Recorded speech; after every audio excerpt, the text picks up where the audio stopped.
हाँ, स्कूल से आए हो? क्या नाम है? लक्ष्मी साहू।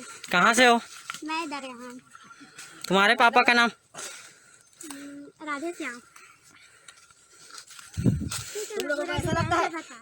यही सब करने आए थे? नहीं, हम लोगों का मम्मी पापा जानते हैं, जो करना है कर लो। पुलिस के पास भेजना, पुलिस के पास भेजो। मम्मी भी जानती है, इसकी पापा भी जानते हैं। नंबर दो, अभी नंबर दो, कॉल करो। किसका नंबर दूं मैं? पापा का तो अपना कॉल कर। 999। कॉल कर फोन चालू नहीं भाई। कॉल कर तीबर। हेलो, तुरंत कॉल कर। हाँ भाई सुन ना, सामान लेके पहुँच और बंदे लोग को भी कॉल कर दे। अरे लड़के लोग घुस गए हैं, बंदे लोग को कॉल कर दे। बुलाना तो बुला किसको बुलाने तो बुला। कॉल कर दे। मैं नंबर दे रहा हूँ, कॉल करो तुम लोग। तू बेबी पहले जा, तू बाहर निकल, मैं अकेला हूँ भाई लोग के साथ। सुन ना, हेलो, तू आ सामान लेके आ, बैग लेके आ। हाँ कॉल कर थाना। बेबी सुन ना, लो ओए, थाना कौन सा पड़ता है यहाँ का? हाँ? तुमको मालूम नहीं है क्या? मालूम नहीं है? अरे तू कॉल कर, आएंगे वो भारी जबर। कोई नहीं जाएगा। जहाँ बुलाना यहाँ बुला, नहीं बुला, स्पॉट में बुला, यही पे बुला। बुलाना थाना कचहरी जिसको बुलाना यही बुला। एक मिनट भैया बुला रहे हैं। हाँ यही बुला। वो होशियारी दिखा रहा है क्या? किसको बुला, बैग लेके आओ, लगेगा होशियारी दिखा रहा है वो। बुला, थाना को खुद मालूम नहीं है। तू जा। रुक भाई नहीं भाई वाला मोबाइल लगा रहा है। अंदर आ भाई, तू अंदर आ।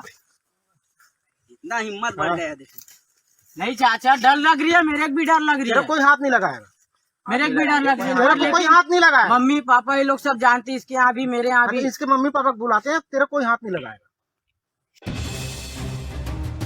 મોત કેનેડામાં માતમ અમદાવાદમાં કેનેડા અભ્યાસ કરવા ગયેલા હર્ષ પટેલને મળ્યું ધ્રુજાવી દે તેવું મોત.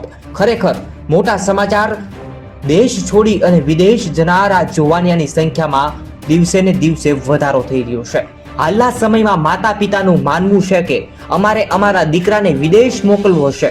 આ જ માનસિકતા સાથે છેલ્લા 2-3 વર્ષથી કેટલાક યુવકો દેશ છોડી અને વિદેશમાં ભણવા માટે અને ધંધા માટે જઈ રહ્યા છે. સાથોસાથ ઘણા માતા પિતા માને છે કે દરેક અહીંયા જ રહેવું જોઈએ, પરંતુ હાલ કેનેડામાં રહેતા એક ગુજરાતી યુવક સાથે એવી કંઈક ઘટના ઘટી છે. ખરેખર સાંભળી અને રૂવાટા ઊભા થઈ જાય તેવી ઘટના છે.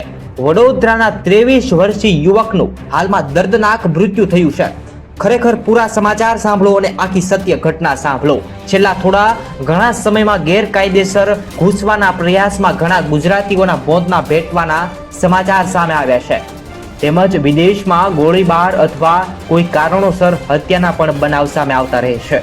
હાલમાં અમેરિકા બાદ કેનેડામાં પણ એક ગુજરાતી યુવક સાથે કંઈક એવી દુર્ઘટના ઘટી છે. આ સમાચાર સામે આવ્યા છે. પરિવારમાં શોકનું મોજું ફરી વળ્યું છે. હાલમાં મૂળ અમદાવાદનો વિદ્યાર્થી હર્ષ પટેલ જે કેનેડામાં અભ્યાસ કરવા માટે ગયો, 2 દિવસથી ગુમ થયો અને આખરે તેનો મૃતદેહ હાલ મળી આવ્યો અને પરિવારમાં શોકની લાગણી છવાડી.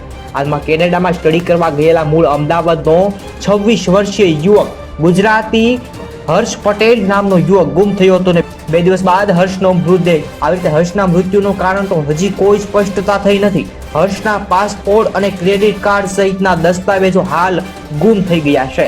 આ મામલે પોલીસ દ્વારા તપાસ કરવામાં આવી રહી છે.